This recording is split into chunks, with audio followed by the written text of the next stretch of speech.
चलो ठीक है, कहाँ हुए थे? मैं सिलेबस लेके चल रहा हूँ। हमारा प्लेटफॉर्म का नाम तो सबको पता है क्या है। Good morning friends, good morning, good morning. ETS, endeavour to success, ये हमारा एप्लीकेशन है। Endeavour to success, endeavour to success. Okay, दूसरा आपको वीडियो कहाँ मिल रही है? अमित कैम क्लासेस, अमित कैम क्लासेस 7 to 7 8 पे, अमित कैम क्लासेस 7 to 7 8 पे दो जगह आपको वीडियो मिल रही है। ठीक है, चलो क्लास में कौन है जरा प्रेजेंट देंगे अपनी। क्लास में कौन कौन है? आ गया someone who is in the class. चलो ठीक है, सौरभ से मान। सौरभ लाइव हो रहा है तेरा? मैसेज कर देगा थोड़ा, एक सेकंड है, कैमरे का जूम आउट करता हूँ जरा, एक सेकंड। चलो ठीक है, आ जाओ।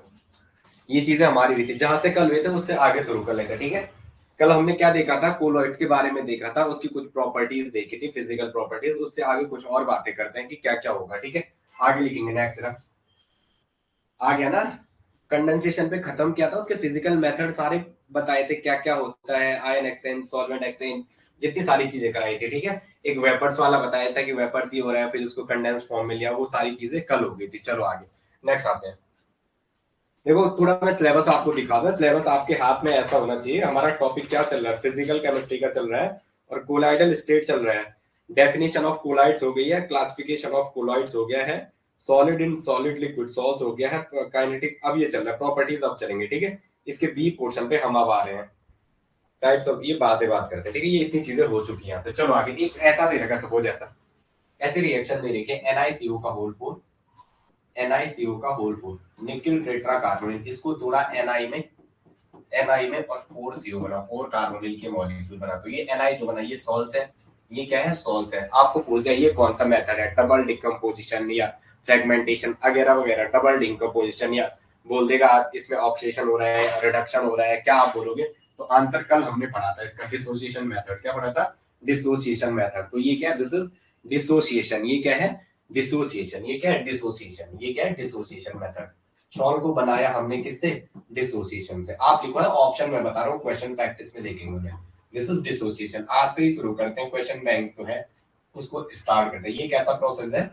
निकल का सॉल्ट बना, ठीक है, और बेंजीन में पड़ा रहेगा। किसमें पड़ा? In benzene. किसमें? बेंजीन में, C6H6 में। किसमें? बेंजीन में पड़ा रहेगा। ठीक है ठीक है, गुड मॉर्निंग, गुड मॉर्निंग। ठीक है ठीक है, आज हम यहाँ से शुरू करें। जैसे ये क्वेश्चन आ गया ना, NiCO का होल 4, ये CO मतलब कार्बोनिल है। जो कार्बोनिल है वो पाई एक्सेप्टर है, बार बार बात की थी।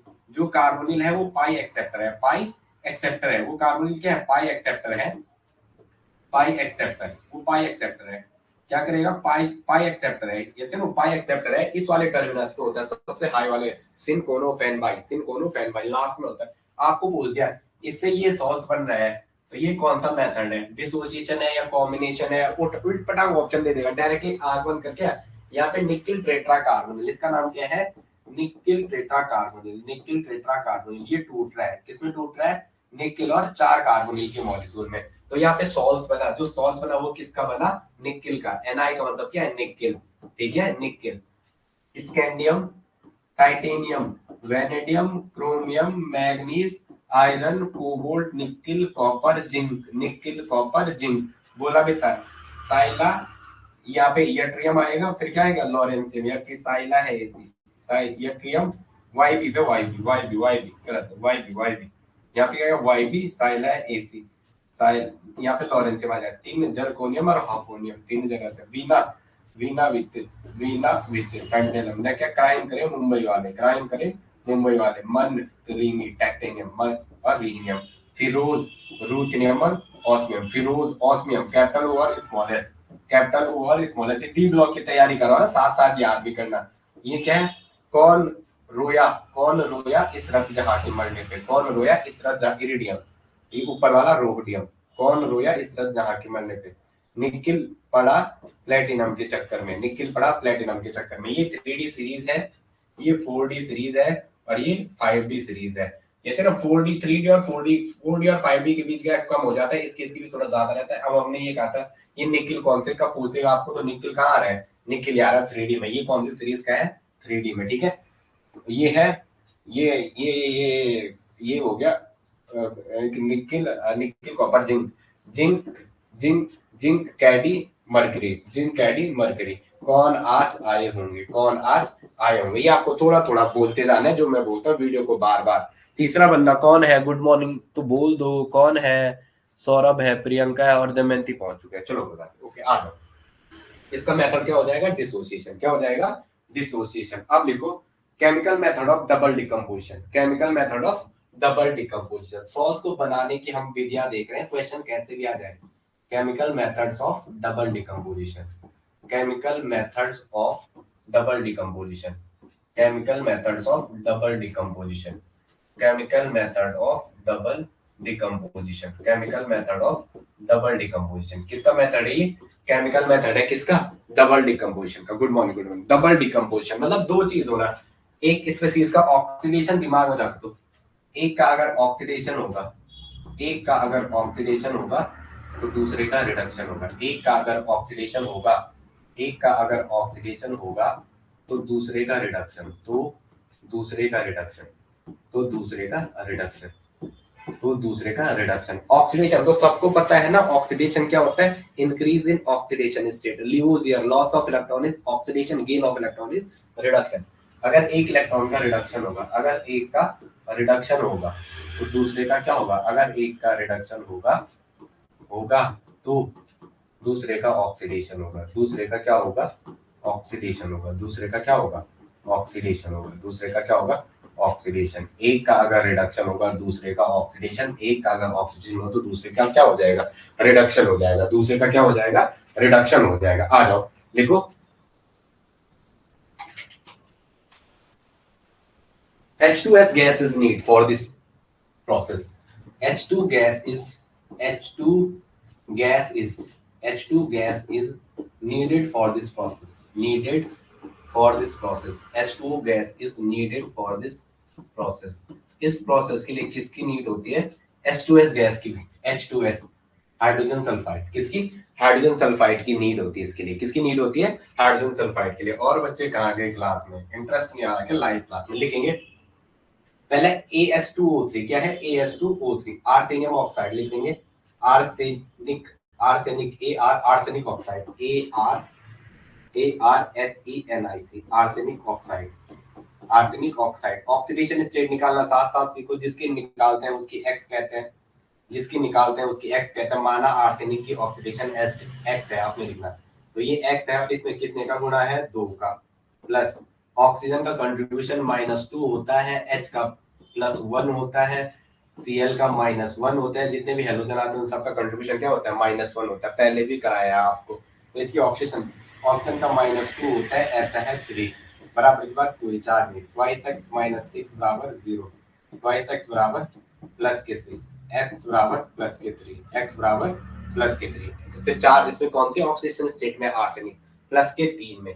अगर आप इस पे H2S गैस पास कराओगे, क्या कराओगे, H2S गैस पास कराओगे तो यहाँ से आपको आर्सेनिक का, आर्सेनिक सल्फाइड का, आर्सेनिक सल्फाइड AS2S3, AS2S3 का सॉल्ट मिलेगा। यहाँ आपको नाम भी याद रहेगा, इसका सॉल्ट मिलेगा और साथ में क्या मिलेगा आपको, H2O, साथ में क्या मिलेगा, H2O, साथ में क्या मिलेगा, H2O। आर्सेनिक ऑक्साइड का आपने हाइड्रोजन गैस पास कराया, जिसने क्या दिया, आर्सेनिक का सॉल्ट। यहाँ पे लिख दो salts of arsenic, salts of arsenic with sulfur, salts of arsenic with sulfur लिखेंगे, salts of arsenic with sulfur, salts of arsenic, ARSENIC, salts of arsenic with sulfur। Arsenic का क्या, सॉल्ट किसके साथ, सल्फर के साथ, किसके साथ, सल्फर के साथ। चलो चले आगे, ये इतना कॉपी कर लिया। डबल डिकम्पोजिशन क्या हो रहा है यहाँ पे, डबल डिकम्पोजिशन। ओके आगे चलेंगे, जरा आगे आ जाओ। नेक्स्ट आगे ये पढ़ाऊंगा मैंने, इनऑर्गेनिक में पढ़ाना है what are the double decomposition, T block में बात करेंगे, या रिडॉक्स अगर टॉपिक हो तो वहां देखें कुछ और चीजें। देखो सीडीओ कैडमियम ऑक्साइड, लिखो कैडमियम ऑक्साइड, सीडीओ। पंखा बंद करना पड़ता है यार मुझे, कहीं आवाज ना आए। सीडीओ पर H2S पास कराओ तो क्या बनेगा, सीडीओ पर H2S पास कराओ तो किस चीज का सॉल्यूशन बनेगा, एक तो CDS का बनेगा, दूसरा किसका बनेगा, H2O का, दूसरा किसका बनेगा बैक में, H2O का, दूसरा किसमें बनेगा, H2O का, CDS का sulphur, cadmium sulphide, cadmium sulphide का साथ में क्या बनेगा, H2O।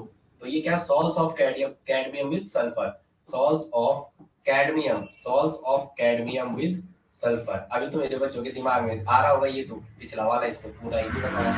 Cadmium with sulphur, salts of cadmium with sulphur. पीछे वाले एक पेज में थोड़ा बैक चलेंगे, जब मुझे पानी पीना था, एक सेकंड, पीछे वाले में बैक आएंगे।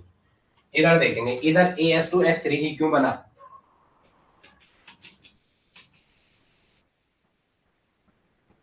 इधर यही क्यों बना, दिमाग में तो ये भी चला होगा ना, इधर यही क्यों बना, देखेंगे जरा।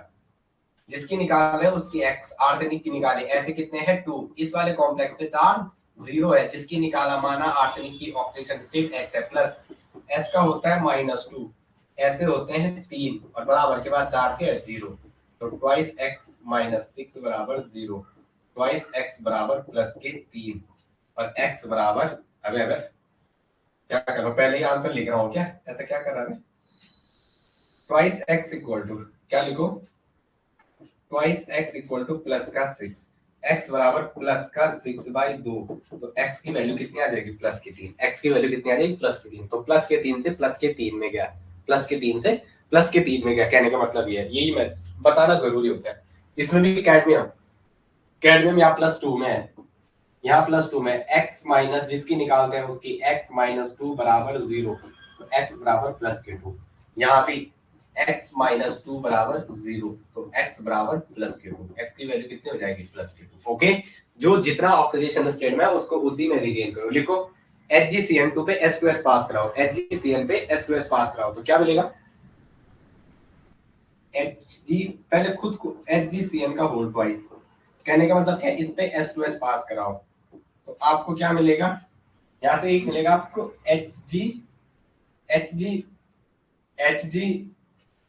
HGS का, और दूसरा क्या मिलेगा, HCN, दूसरा क्या मिलेगा, HCN, दो अमाउंट में। तो देखो क्या सही है जो क्वेश्चन, क्या आपने ये सही है, क्वेश्चन पूछेगा कौन सा मेथड है ये, जो हमने ये mercury salts of mercury with sulphur बनाया, ये कौन सा मेथड है, तो ये डायरेक्टली मेथड कहना है, ये क्या है, डबल डिकम्पोजिशन। बता दो कितने में गया, Hg जिसकी निकालने माना है, Hg मरकरी की ऑक्सीडेशन स्टेट x है, इसकी x माना, प्लस Cn का कंट्रीब्यूशन, अगर नहीं आता है Cn का -1 होता है, नहीं भी आता है HCN लिखो, HC ट्रिपल बॉन्ड है, ये रहा लोन पेयर, ये रहा लोन पेयर, इस बॉन्ड के 2 इलेक्ट्रॉन इस C पे भेज दो, तो यहाँ बना H पे positive, C triple bond N, ये रहा लोन पेयर, ये रहे 2 इलेक्ट्रॉन, तो 1 2 3 और 3 और 2 5, 4 से 1 ज्यादा, इसलिए क्या है, नेगेटिव, तो Cn का कंट्रीब्यूशन है -1, Cn का कंट्रीब्यूशन आ गया यहाँ से -1, ऐसे हैं दो, बराबर के बाद कोई चार्ज नहीं है, कॉम्प्लेक्स पे नो चार्ज, इस कॉम्प्लेक्स पे नो चार्ज, इस पे क्या है, कोई चार्ज नहीं है। चलो साथ साथ 3-4 यूनिट लेके चल रहा हूँ पैरेलली, x -2 बराबर 0, तो x बराबर +2, इसमें x कितना आ गया, मरकरी +2 में है, मरकरी +2 में, इधर देखेंगे जिसकी निकाल रहे x सल्फर की -2 बराबर 0, तो x की वैल्यू कितनी आ गई, +2, तो यहाँ भी किसमें है, +2 में। कितना समझ आ रहा है जरा बताओ मुझे, ये जो चीजें बोल रहा हूँ क्या समझ आ रहा है, जरा बताना मुझे, यस यस लिख दो जरा, यस यस लिख दो, बोल दो जरा, अगर समझ आ रहा तो मैं आगे चल रहा हूँ, बोलो बे, हाँ बोलो, सौरभ की समझ आ रहा है, नहीं आ रहा, कुछ बोल ही नहीं रहा, वो पैसिव होके बैठा हुआ, क्वेश्चन कराएंगे फिर तब पता चलेगा आपको। लिखो जरा, एक FeCl3 को डालो किसमें, FeCl3 को डालो Na4, FeCN का होल 6 और इसके बाहर से 3 नेगेटिव, इसके बाहर से 3, इसके बाहर से 3 का अटैक कराओ, ठीक है। FeCl की ड्रॉप वाइज, FeCl3 का फेरिक क्लोराइड, आयरन किसमें, फेरस या फेरिक, पहले नाम लिखेंगे, फेरस क्लोराइड लिखे, फेरिस क्लोराइड लिखे, इसका नाम लिखना है, जैसे FeCl3 है। इक और अस कल भी बताया था, इक ज्यादा ऑक्सीडेशन स्टेट को कहते हैं, ज्यादा ऑक्सीडेशन स्टेट को कहते हैं, और अस कम वाले को कहते हैं, अस क्या कहते हैं, कम ऑक्सीडेशन स्टेट को, अस किसको कहते हैं, कम ऑक्सीडेशन स्टेट वाले को, अस किसको कहते हैं, कम ऑक्सीडेशन स्टेट वाले को, अस किसको कहते हैं, कम ऑक्सीडेशन स्टेट वाले को। तो निकालो x, जिसकी निकालते हैं उसकी x, जिसकी निकालते हैं उसकी x, तो x एक Cl का मतलब फ्लोरो क्लोरो ब्रोमो, जितने भी x हेलोजन जितने भी हैं उन सब का कंट्रीब्यूशन -1 होता है, तो x -1, अरे अरे अरे Fe की x है प्लस एक Cl का -1 होता है, ऐसा 3 है, कॉम्प्लेक्स में कोई चार्ज नहीं है, x माइनस 3 बराबर 0, x बराबर प्लस के 3, तो आयरन प्लस के 3 और प्लस के 2 शो करता है। तो हमें पता चल गया 3 वाला क्या है, एक एसिड, 3 वाले में नेम एक एसिड आएगा और 2 वाले में नेम क्या आएगा, अस एसिड, 2 वाले में नेम क्या आएगा, अस एसिड। अस कहेंगे, अस या एक एसिड है तो एसिड नाम आएगा, यहाँ पे एसिड नहीं, यहाँ पे क्या है, क्लोराइड है, यहाँ पे क्या है, क्लोराइड, यहाँ पे क्या है, क्लोराइड, तो नाम लिखो फेरिक क्लोराइड, इसका नाम क्या हो जाएगा, फेरिक क्लोराइड। आपने फेरिक क्लोराइड की ड्रॉप डाली, आपने फेरिक क्लोराइड की ड्रॉप डाली, ड्रॉपर से किसमें, इस सॉल्यूशन में, इस सॉल्यूशन में, किस वाले सॉल्यूशन में, जिसमें आपने ये डाला, आपने इस सॉल्यूशन में डाला सोडियम फेरोसाइनाइड पे, किसमें, पंखा भी नहीं चला सकते हैं फिर आपको आवाज साफ नहीं आएगी, सोडियम फेरोसाइनाइड पे, किस पे, sodium ferrocyanide, FeRR, sodium ferrocyanide, क्या हो जाएगा, sodium ferrocyanide, sodium ferrocyanide, sodium ferrocyanide पे डाला, तो ये आपको क्या बना के देगा, ये आपको Fe प्लस, ये आपको Fe4 FeCN का होल 6, Fe4 FeCN का होल 6 ये दे देगा फेरोसाइड, ये क्या देगा आपको, ये बना के दे देगा। ओके,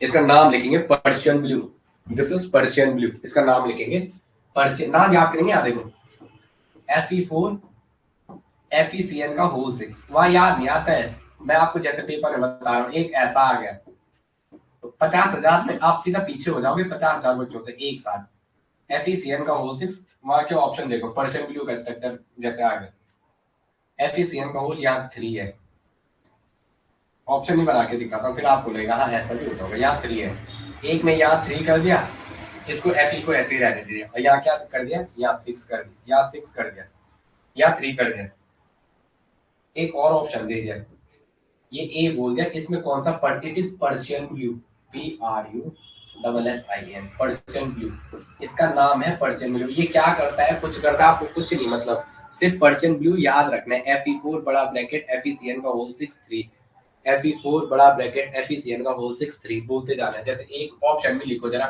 एक ये ऑप्शन भी लिखो, एक लिखो Fe4 ब्रैकेट Fe3, वहां एग्जाम में थोड़ा ना चलता दिमाग, ये कौन सा सही है, तो आंख बंद करके आंसर मार के आओगे वहां, अगर गलत लिख गया जैसे नो, ओके, तो क्या बनेगा, Na का Cl के साथ NaCl बाहर निकाल दो, 6 NaCl बाहर निकाल दो, ठीक है, दिस इज पर्शियन ब्लू, नाम याद रखना है, इस सॉल्यूशन का नाम पर्शियन ब्लू है। चलो चले आगे, मैं आपको चीजें सारी लेके चल रहा हूँ, बाकी यार क्वेश्चन प्रैक्टिस बैच में चलाएंगे, इसमें नहीं हो पाएगा जितनी सारी चीजें, ठीक है, इसकी सारी चीजें मतलब एक ही के अंदर फिर मैं पढ़ा कैसे पाऊंगा, मैं जो टॉपिक पढ़ा रहा हूँ ना उसके क्वेश्चन अलग से बनाता हूँ, क्योंकि इसमें फिर हौच पौच हो जाएगा, मैं सिलेबस एक साथ मुझे चलना है, जो आपका सिलेबस है, यहाँ देखो 1 2 केमिस्ट्री का 3 4 5 और 6, मैं आपको ऑर्गेनिक साथ लेके चल रहा हूँ, उसके इसलिए लेके चल रहा हूँ, उसका जैसे मैं जरा जरा दे रहा हूँ, जरा जरा आप पूरा करो, जरा करोगे तो समझ आ जाएगा, जो नए बच्चे हैं जितना करवा रहा हूँ उतना सीखो, आप प्रत्येक दिन का टारगेट पूरा करो, 25-30 मिनट का जो वीडियो मिलता है, मुझे जब टाइम लगता है, ठीक है, संडे को करना था मैंने, लेकिन मेरा थोड़ा मूड ऑफ हो गया, आज भी ऐसे ही जरा मूड ऑफ चल रहा है आजकल, लेकिन अभी तो ठीक है। अब आपकी पहले बॉटनी की क्लास करवानी है आज या कल में, मैम थोड़ा गाँव जा रही है, उनसे बात हो गई है, तो वो बॉटनी की क्लास भी हो जाएगी, वो अब मिलेगी आपको बड़ी बड़ी क्लासेस, बड़ी वाली सिलेबस जल्दी। तो देखेंगे हमारी 3 यूनिट चल रही है, कौन कौन सी, कोलाइडल स्टेट, सरफेस लगभग खत्म हो गया, सिर्फ उसका लास्ट मेथड बना कौन सा, pairing method of determination Avogadro number, वो यूनिट पूरी हो गई है। सॉलिड स्टेट हमारी अभी है कुछ 2-4 क्लास सॉलिड स्टेट में लगेंगे, अभी हार्डेसोलॉजी, ये लिक्विड इमल्सन ये तो कर चुका हूँ, लिक्विड इन सॉलिड जेल्स हो गया, क्लासिफिकेशन, ये लगभग एप्लीकेशन ऑफ कोलाइड्स चल ही रहे हमारे, ये चल रहे हैं, ये हो जाएगा, फिर सॉलिड स्टेट चलेंगे, सॉलिड स्टेट चलेंगे, फिर सॉलिड स्टेट के बाद जैसे जो कॉम्बिनेशन, फिर थर्मो इलेक्ट्रो, इलेक्ट्रो चल ही रहा हमारा, वाह यार तो जल्दी हो जाएगा, पता नहीं कहाँ से मेरा अंदर का इंसान जग गया। लेकिन प्यूरिफिकेशन ऑफ सॉल्ट लिखेंगे, प्यूरिफिकेशन ऑफ सॉल्ट, आप सॉल्ट्स का प्यूरिफिकेशन कैसे करेंगे, लिखेंगे प्यूरिफिकेशन ऑफ सॉल्ट्स, हेडिंग डालेंगे प्यूरिफिकेशन, ये नहीं कहना है ये क्या कर रहा, क्योंकि ये पहले बच्चे जो हमारे पुराने बच्चे थे ना, ये ऐसे ही करते थे क्लास में, इन्हें लगता था ये मजाक कर रहा है, अक्टूबर नवंबर में मैं बोलता था पेपर ऐसा नहीं आएगा, इनको मजाक हो रही थी, प्यूरिफिकेशन ऑफ सॉल्ट, जब सिलेबस आया अब पता लगा होगा ये तो सब कुछ सही पढ़ा रहा था, अभी इनका भी ऑर्गेनिक में बहुत बचा हुआ है, ये गलत फहमी में है, क्योंकि बहुत सारी चीजें मुझे पढ़ानी अभी। प्यूरिफिकेशन ऑफ सॉल्ट, आपको सॉल्ट्स को क्या करना है, प्यूरिफाई करना है। तो उसके कुछ मेथड हैं, हम लिखेंगे, इसके कुछ मेथड है, आगे बात करेंगे इलेक्ट्रोलिसिस, इलेक्ट्रोडायलिसिस क्या है, अल्ट्राफिल्ट्रेशन क्या है, सेडिमेंटेशन क्या है, ये कुछ चीजें इसके बीच में बातें करेंगे। लेकिन मेनली इसमें जो आपके हैं, लेकिन मेनली दो टाइप्स की प्यूरिफिकेशन हो, दो टाइप की प्यूरिफिकेशन, मतलब जैसे फिल्टर का पानी पीते हैं ना, तो फिल्टर कर रहा है किसी चीज को। तो हमारे पास यहाँ पे सॉल्ट्स में दो टाइप की लिखेंगे, पहले दिमाग में पढ़ना क्या है। जो हमारे पास सॉल्ट्स है उसमें दो टाइप्स की इम्प्योरिटीज होंगी, उसमें दो टाइप्स की इम्प्योरिटीज होंगी। क्या होंगी? दो टाइप्स की इम्प्योरिटीज, दो टाइप्स की इम्प्योरिटीज होंगी, दो टाइप्स की इम्प्योरिटीज होंगी। इसमें क्या होंगी? दो टाइप्स की इम्प्योरिटीज होंगी। इम्प्योरिटीज मैं थोड़ा आजकल इम्प्योरिटीज होंगी, उसमें क्या होगी? दो टाइप्स की इम्प्योरिटीज होंगी। ये दो टाइप्स की इम्प्योरिटीज है, कौन कौन सी है? एक सॉल्युबल है, सॉल्युबल इम्प्योरिटीज जो घुली हुई है, एक सॉल्युबल इम्प्योरिटीज है, और दूसरी क्या है? Insoluble impurities. दूसरी क्या है? Insoluble impurities. दूसरी क्या है? Insoluble impurities, insoluble impurities, insoluble impurities, insoluble impurities, insoluble impurities, insoluble impurities, insoluble impurities, insoluble impurities. इनको आपको क्या करना है? प्यूरिफाई करना है। वो थोड़ा दिख नहीं रहा होगा, ये साइन मुझे हटाना पड़ेगा। प्यूरिफिकेशन ऑफ सॉल्ट्स, आपको क्या करना है? सॉल्ट्स को प्यूरिफाई करना है। तो जो सॉल्ट्स में उसमें दो टाइप की इम्प्योरिटीज, मतलब अशुद्धियां, इम्प्योरिटीज मतलब अशुद्धियां, इम्प्योरिटीज मतलब गंदगी, गंदगी। लेकिन केमिस्ट्री में अच्छा वर्ड यूज करते हैं, उसे क्या कहते हैं? अशुद्धियां। गंदगी मतलब क्या क्या कहते हैं? अशुद्धियां। ओके, इनके बारे में बात करेंगे, इनके बारे में। अशुद्धि, इनको दूर करना है, इनको आपको दूर करना है सॉल्व से। सॉल्व से क्या करना है? आपका एम जो है, एम लिखेंगे, हमारा एम क्या है? इनको दूर करना। हमारा जो एम है, इनको दूर करना। एम जो है, इनको दूर करना। एम जो है, इनको दूर करना। इनको क्या? दूर करना। मेन एम हमारा जो है, इनको दूर करना। इसको, इनको क्या करना? दूर करना। इनको दूर करना हमारा एम है। इनको सॉल्व से दूर करना। क्यों? क्योंकि बेटर यील्ड मिले हमें। क्या मिले? जो सॉल्व मिले, जो सॉल्व मिले उसकी यील्ड अच्छी हो, उसकी यील्ड अच्छी हो। क्या हो? इफिशियंसी अच्छी हो। यील्ड अच्छी होगी तो इफिशियंसी अच्छी हो, इफिशियंसी अच्छी हो। ठीक है। रिजल्ट प्रोवाइडर हो। क्या हो? रिजल्ट, बेस्ट रिजल्ट प्रोवाइडर हो। क्या हो? Best result provider, best result provider हो। क्या हो? Best result provider, best result provider, best result provider. Saurabh ने भी बोला ये पंखा नहीं चला रहा, मुझे गर्मी से मारेगा। उसने कहा मैं भी लाइव भी आता हूँ। है सौरभ? क्या हो? सरफेस प्रोवाइडर हो। क्या हो? Surface provider. चलो कोई बात नहीं, आगे आगे लिखेंगे, इतना कॉपी कर लो।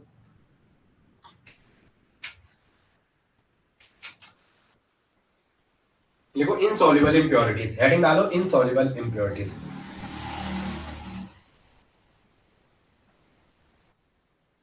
देखो ये क्या कहेंगे? ऑर्डिनरी फिल्टर पेपर से नॉर्मल लिखेंगे इनसॉल्युबल इम्प्योरिटीज, लिखेंगे इनसॉल्युबल इम्प्योरिटीज। तो आप कैसे वो करेंगे? इनसॉल्युबल इम्प्योरिटीज क्या है? इनसॉल्युबल इम्प्योरिटीज, इन्हें हटाना है आपको। Insoluble impurities, insoluble impurities. तो क्या करेंगे? जितनी भी इनसॉल्युबल इम्प्योरिटीज है वो नॉर्मल फिल्टर पेपर से क्या हो जाते हैं? पास हो जाते। उन्हें नॉर्मल फिल्टर पेपर से क्या कर सकते हो आप?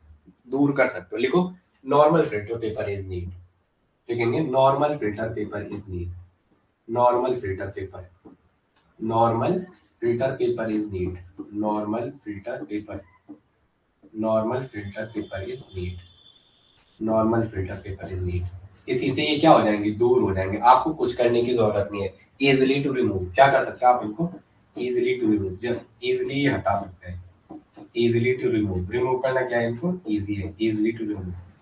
इनको आप रिमूव क्या कर सकते हैं? इजिली कर सकते हैं। क्या कर सकते हैं? इजिली रिमूव कर सकते हैं। आगे आ जाओ, चलो मैं आगे, चलो आगे नेक्स्ट लिखेंगे, आगे देखेंगे, आगे लिखेंगे सॉल्युबल इम्प्योरिटीज जो घुली हुई हैं। जैसे पानी की बोतल है ना, ये पानी की बोतल है, इसमें जैसे मैंने पत्थर डाल दिए, कुछ पत्थर डाल दिए, तो मेरे को क्या करना पड़ेगा? पानी को एक चुन्नी ले लो, कुछ ले लो, ऐसे उल्टा कर दो, पानी नीचे निकल जाएगा, पत्थर क्या रह जाएंगे, छोटे छोटे जो पत्थर या रेत के कण होंगे वो उस पर निकल जाएंगे। तो ये इनसॉल्युबल इम्प्योरिटीज थी, इससे नॉर्मल फिल्टर पेपर से आप कर सकते हो।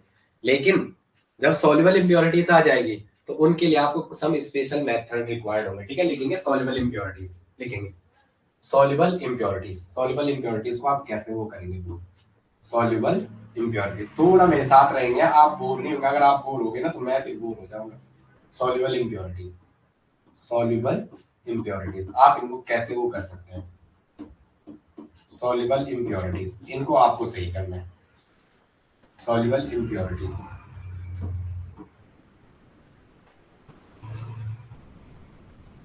सॉल्युबल इम्प्योरिटीज आपको इनको सही करना है। एक सेकंड, चलो आ जाओ। सॉल्युबल इम्प्योरिटीज आपको इनको क्या करना है, इनको हटाना है। तो लिखेंगे some special method are required, some special method are required, some special some special methods are required, some special methods are required, कुछ स्पेशल मेथड क्या है, रिक्वायर्ड है। some special method are required, कुछ स्पेशल मेथड रिक्वायर्ड है। लिखेंगे पहला some special method are required, first लिखेंगे पहला। देखो आपको जो घुली हुई इंप्योरिटीज है उनको बाहर करना है सॉल्व से, तो उसके लिए कुछ इंपॉर्टेंट मेथड है, वो लिखेंगे। पहला लिखेंगे डायलिसिस, डायलिसिस पहले हेडिंग डालेंगे डायलिसिस, क्या डालेंगे, डायलिसिस। आगे लिखेंगे, अरे भाई कहाँ भागा, अरे ऐसा मत, डायलिसिस क्या लिखेंगे, डायलिसिस, डायलिसिस SIS, एक सेकंड ना, थोड़ा जरा डायलिसिस लिखेंगे, लिखेंगे डायलिसिस। लिखिए the separation of soluble impurities from salt, the separation of soluble impurities, the separation of soluble impurities. देखो मैं ना शॉर्ट पढ़ा सकता हूँ, जैसे आपके सिलेबस में ऐसा दे रखा है ना, आपसे बात करना बहुत जरूरी है। कहते आप बोलोगे तो बेवकूफ तो नहीं बना रहे। मैं जैसे आपका ये दे रखा है ना यहाँ पे, मैं जैसे बोल देता हाँ भाई क्लास ये क्या है आपका नाम, कोलाइडल स्टेट में मैं आज जैसे हार्डी-सोल्जी लॉ पढ़ाता, एक दिन काइनेटिक प्रॉपर्टी में ब्राउनियन मूवमेंट पढ़ाता, एक दिन ऑप्टिकल एक्टिविटी पढ़ाता, मतलब एक दिन में 3-4 टॉपिक लेता, ये खत्म कर देता। लेकिन वो फिर खत्म हो जाएगा आपका। इससे मैं थोड़ा सा डेप्थ में लेके चल रहा हूँ कि कैसा पॉइंट बने आप करें, जो आप जितना पढ़ो उसमें से क्वेश्चन सही करके आओ, और उसके लिए प्रैक्टिस अपन कर रहे हैं, उसकी कोई दिक्कत नहीं है। बस इससे थोड़ा टाइम लगेगा। ये मत कहना कि ये क्या करा रहा था, देखो ये सिलेबस में है लेकिन इसके अंदर वो सारी चीजें हैं, ठीक है। तो थोड़ा ध्यान देंगे, मैं उसकी ओर आपको लेके चल रहा हूँ, ठीक है। लिखेंगे the separation of soluble impurities, the separation of soluble impurities, the separation of soluble impurities, the separation of soluble impurities from salts, impurities from salts, the separation of soluble impurities from salts on the basis of their, on the basis of their, on the basis of their, on the basis of their rate of diffusion, their rate of diffusion, rate of diffusion, rate of diffusion through parchment membrane, rate of diffusion through parchment membrane, through parchment membrane, rate of diffusion through perch, PERCHMENT, parchment membrane। ध्यान देंगे भाई, parchment membrane क्या कह रहे हैं हम, dialysis क्या है, डायलिसिस एक ऐसा प्रोसेस है सेपरेशन ऑफ सॉल्युबल इंप्योरिटीज, जो घुली हुई जो सॉल में, ये सॉल है सपोज, ये ऐसा सॉल है, इसमें इंप्योरिटीज घुली हुई है। इन इंप्योरिटीज को बाहर निकालने के लिए एक मेथड रिक्वायर्ड है जिसे डायलिसिस कहते हैं। उसका प्रिंसिपल ये है कि वो रेट ऑफ डिफ्यूजन, वो जो सॉल्ट्स के पार्टिकल है उनके रेट ऑफ डिफ्यूजन पे डिपेंड करता है कि वो पर्चमेंट मेम्ब्रेन से कैसे बाहर निकल रहे हैं, कम स्पीड से निकल रहे हैं या ज्यादा स्पीड से निकल रहे हैं, कम स्पीड से निकल रहे हैं या ज्यादा स्पीड से निकल रहे हैं, ठीक है। इज नोन एज, इसे क्या कहते हैं, इज नोन एज डाइल्यूशन, इसे क्या कहते हैं, इज नोन एज डायलिसिस, इसे क्या कहते हैं, dialysis, is known as dialysis, इसे क्या कहते हैं, dialysis, is known as dialysis, is known as DIALYSIS, इसे क्या कहते हैं, डायलिसिस कहते हैं, इसे अपन क्या कहते हैं, डायलिसिस कहते हैं। दूसरा लिखेंगे, इसे डायलिसिस कहते हैं, क्या कहते हैं, डायलिसिस कहते हैं। आगे लिखेंगे, एक सेकंड लिखेंगे, if impurities are electrolytic in nature, if impurities, यदि इम्प्योरिटी इलेक्ट्रोलाइटिक नेचर की हो गई तो उसे इलेक्ट्रोडायलिसिस कहते हैं। If impurity is electrolytic in nature, लिखेंगे if impurity is electrolytic in nature, if impurities is electrolytic in nature, if impurities is electrolyte in nature, electrolytic है electrolyte, electrolyte या ब्रैकेट में लिखो एल वाइट, इलेक्ट्रोलाइट क्या लिखो electro, electrolyte, electrolyte L Y T E, ठीक है। if impurities is electrolyte in nature, if impurities is electrolyte in nature, ये bracket में electrolytic in nature, electrolytic in nature, electrolytic in nature, then it is called, then it is called, then it is called electrodialysis। इसे क्या कहते हैं? then it is called electrodialysis। इसे क्या कहते हैं? electrodialysis। इसे क्या कहते हैं? electrodialysis। इसे क्या कहते हैं? electrodialysis। अगर impurities इलेक्ट्रोलाइटिक नेचर की हो तो उसे क्या कहते हैं? इलेक्ट्रोडायलिसिस। उसे क्या कहते हैं? इलेक्ट्रोडायलिसिस। क्या होगा? जो आयंस हो गए इलेक्ट्रोलाइट के, वो सॉल्ट्स के कंपेयर में क्या करते हैं? फास्ट मूव करते हैं। एक पॉइंट लिखेंगे, जैसे इसमें आगे कौन सा सही है, लिखेंगे ions of electrolyte are move faster. अभी सिखा रहा हूं, दोबारा समझा रहा हूं, थोड़ा समझ आए, टेंशन नहीं लेना है, कल तो समझ सब आएंगे। लिखेंगे ions of electrolyte are move faster, ions of electrolytes, तीसरा लिखेंगे ions of electrolytes, ions of electrolyte are move faster, ions of electrolyte are move faster, are move faster than, are move faster than Sol's particle, are move faster than Sol's particle। जो ions के electrolytes हैं वो fast move करेंगे किसके compare में? Salts के particle के compare में। किसके कंपेयर में? सॉल्ट्स के पार्टिकल के कंपेयर में, ठीक है।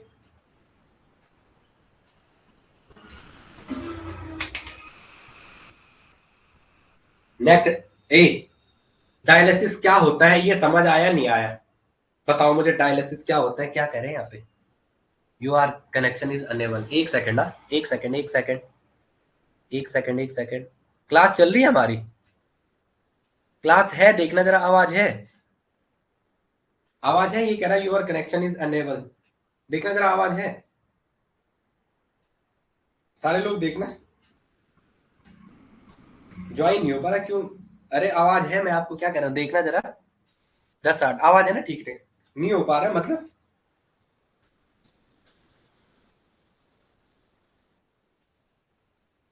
एक सेकंड है, यहाँ आ जाओ सौरभ, आप यहाँ आ जाओ।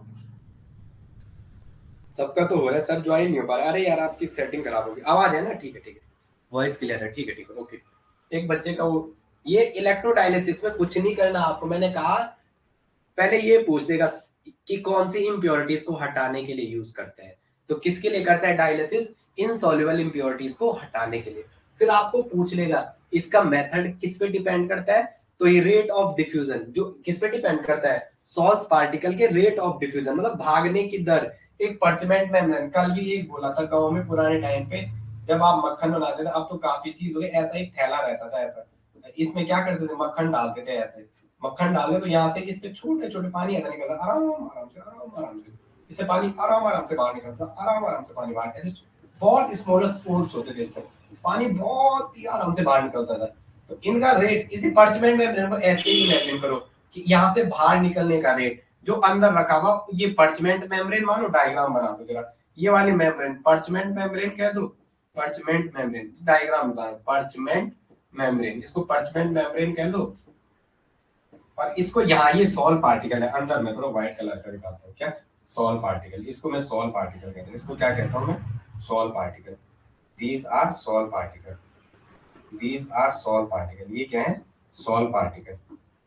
These are sol particle. ये क्या है? Sols particle. ये सॉल्स पार्टिकल है भाई।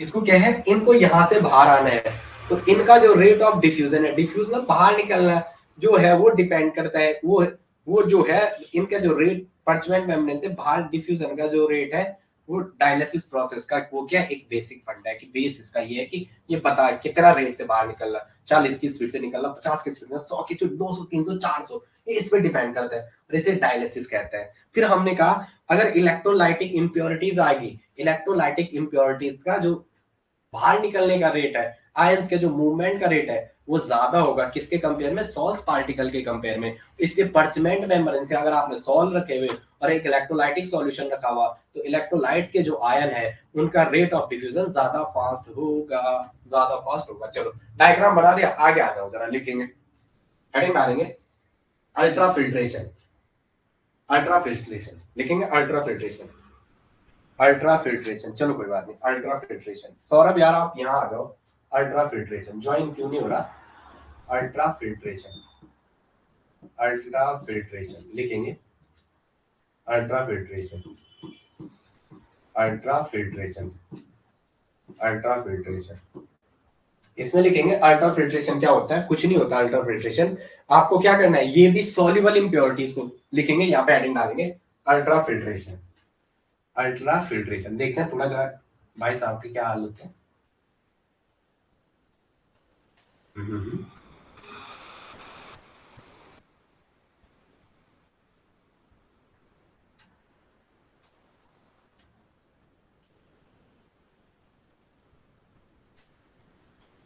हेडिंग डालेंगे ultra filtration, ultra filtration, ultra filtration.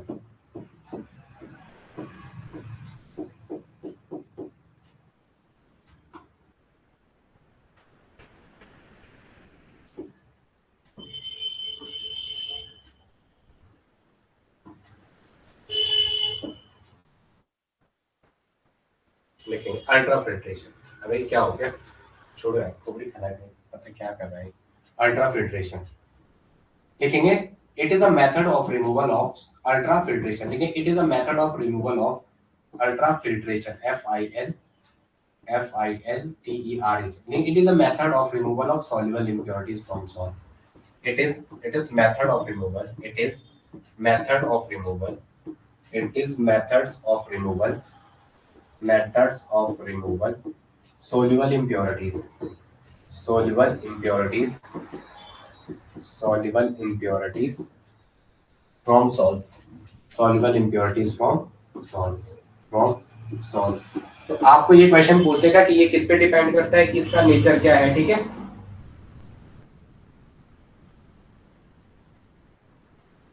लिखेंगे, इसमें लिखो एक line, specially preferred filter paper is need, specially filter paper लिखेंगे, a special filter paper is need, कुछ मत लिखो यार आप, a special filter paper, a special filter paper is need, एक स्पेशल फिल्टर पेपर की नीड होती है इसमें, एक special filter paper is need, filter paper is need, एक स्पेशल फिल्टर पेपर की नीड होती है।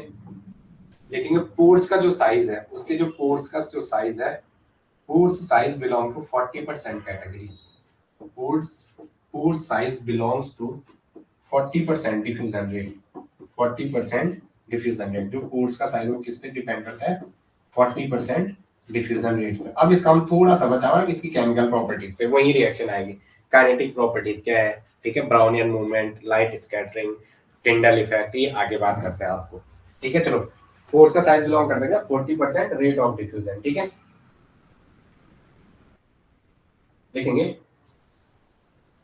लेकिन a uniform pore size is obtain, इसमें लिखेंगे एक यूनिफॉर्म पोर साइज ओबिटेन हो जाता है आपको, a uniform pore size is obtain when filter paper, अ ये भाई ऐसा मत कर यार, क्या हुआ इसको, a uniform, a uniform, a uniform filter paper is obtain, a uniform filter paper is obtain, a uniform filter paper is obtained by dipping, by dipping, by dipping filter paper is, by dipping filter paper in colloidal solution, by dipping filter paper in colloidal solution, जिसमें आप क्या करते हैं, filter paper को colloidal solution में क्या करते हैं, डिसॉल्व करते हैं, by dipping filter paper in colloidal solution. एक स्पेशल यूनिफॉर्म पोल, यूनिफॉर्म मतलब एक जैसा, ना तो कम ना तो एक जैसा, यूनिफॉर्म रेट, ना तो कम हो ना तो ज्यादा हो, लेकिन एक समान हो। लेकिन क्या हो, एक समान हो। तो ये कह रहा है ए यूनिफॉर्म फिल्टर पेपर आपको मिलता है is obtained by dipping filter paper in colloidal solution. और वो मैंने ऊपर लिखा दिया 40% रेट ऑफ डिफ्यूजन होगा। तो उसमें क्या होगा, 40% रेट ऑफ डिफ्यूजन होगा। चलो आगे लिखेंगे, नेक्स्ट नेक्स्ट आ जाओ, नेक्स्ट नेक्स्ट नेक्स्ट आएंगे। कुछ मैं ना आपको कुछ 3-4 पॉइंट लिखा रहा हूँ, ठीक है, इनकी नोट्स बना देना आप। ये कुछ ये यूनिट ऐसे है ना, इसमें जैसे वो क्वेश्चन जब आएंगे तो नॉर्मल आएगा तो आप सारे करेंगे कि ब्लड का कैसा कोलाइडल है, ब्लड का कोलाइडल, ब्लड जो हमारा ब्लड है वो कोलाइडल सस्पेंशन के है कि कोलाइडल ट्रू है कि कोलाइडल कौन सा ब्लड इसमें से किस कैटेगरी को बिलोंग करता है। तो हम कहेंगे ब्लड कोलाइडल ट्रू नहीं है, ब्लड कोलाइडल सस्पेंशन की रेंज में आता है। किसके हाथ में, कोलाइडल। वो हम पढ़ेंगे बाद में, लेकिन मैं आपको कुछ इंपॉर्टेंट 4-5 पॉइंट दिखा रहा हूँ, इन्हें कॉपी कर दो। लिखेंगे पहला, कोलाइडल सॉल्यूशन ऑफ एंटीमनी। लिखेंगे colloidal solution of antimony, colloidal solution किसका, एंटीमनी का। Colloidal solution of antimony is used in curing kala azar, is used in solution, is used in, अब क्या कह रहा है, is colloidal solution of antimony, SB है, colloidal solution of SB is used in, थोड़ा सा क्या पता पूछ ले, इज यूज्ड इन, ये कह रहा है किसमें, करीम कलजार। पता नहीं क्या आप इसका मीनिंग ढूंढ लेना, मुझे भी नहीं पता, बस मैं आपको एक क्या पता मैंने छोड़ दिया, यही पेपर में आ जाए, क्योंकि एग्जाम में तो बुक ढूंढेगा ना अलग अलग, तो रेफरेंस बुक है, ठीक है। जो कोलाइडल सॉल्यूशन है सिल्वर का, जो कोलाइडल सॉल्यूशन है सिल्वर का, थोड़ा सा आपके लिए मैं कुछ चीजें लिखा रहा है, इनको आप लिखना है, मैं तो नहीं करता यार, आए तो आए नहीं तो पर आप कर लेना। तो सिल्वर क्या है, तो ये आई लोशन में इसका जो यूज होता है वो किसमें था, आई लोशन में, आई के लोशन में, आई लोशन में यूज होता है क्या, silver colloidal solution of silver, जो एजी का कोलाइडल सॉल्यूशन है, कोलाइडल सॉल्यूशन, इसका जो यूज है वो आई लोशन में किया जाता है, आई लोशन में यूज किया जाता है। नेक्स्ट है कोलाइडल सॉल्यूशन ऑफ सल्फर का use, colloidal solution of sulphur, easy भी तो आ सकता है, मैं सब तक पढ़ा दिया, इजी आ गया था। Colloidal solution of sulphur, S, जो सल्फर का कोलाइडल सॉल्यूशन है उसका यूज स्किन डिजीज में किया जाता है, क्योर इन स्किन डिजीज, क्योर इन स्किन डिजीज, क्योर इन स्किन डिजीज, स्किन डिजीज के क्योर में किया जाता है, क्योर इन skin disease, DISEAS, skin disease के किस में किया जाता है, उसका प्रयोग क्योर में किया जाता है, स्किन डिजीज के क्योर में उसका प्रयोग किया जाता है। ओके, आगे लिखेंगे, नेक्स्ट नेक्स्ट लिखेंगे, नेक्स्ट लिखेंगे,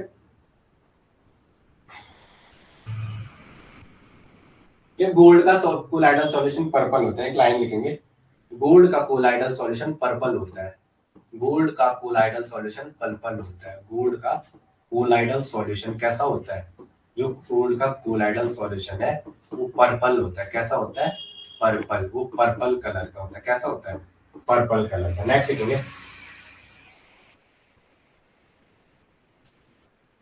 पर्शियन ब्लू किसका है, पर्शियन ब्लू सॉल्स ऑफ, लिखेंगे Persian blue is a blue solution of PRESS, Persian blue PR, Persian होता है ना,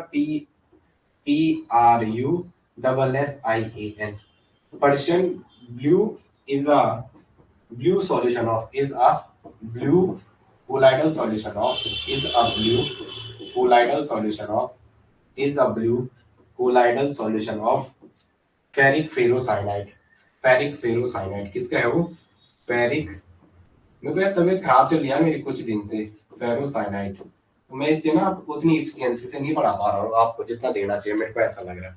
ये किसका है, पोटेशियम फेरोसाइनाइड का। आपके लिए मैं इंपॉर्टेंट करके जा रहा हूँ, पूछ लेगा, जो कोलाइडल सॉल्यूशन है एसडी का, एसडी मतलब एंटीमनी का, जो कोलाइडल सॉल्यूशन है एंटीमनी का, किसका, जो कोलाइडल सॉल्यूशन है किसका, एंटीमनी का, जो कोलाइडल सॉल्यूशन है एंटीमनी का, नाम भी लिख दो यहाँ पे, कतई बार में बोल रहे हैं एंटीमनी, तो वो क्या है, क्योरिंग, CURING, क्योरिंग कलाजार, पता नहीं क्या इसके यूज में आता है।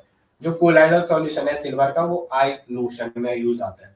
जो कोलाइडल सॉल्यूशन है सिल्वर का वो जो हमारी स्किन पे अगर कोई डिजीज हो जाएगी उसको सही करने के लिए यूज होता है।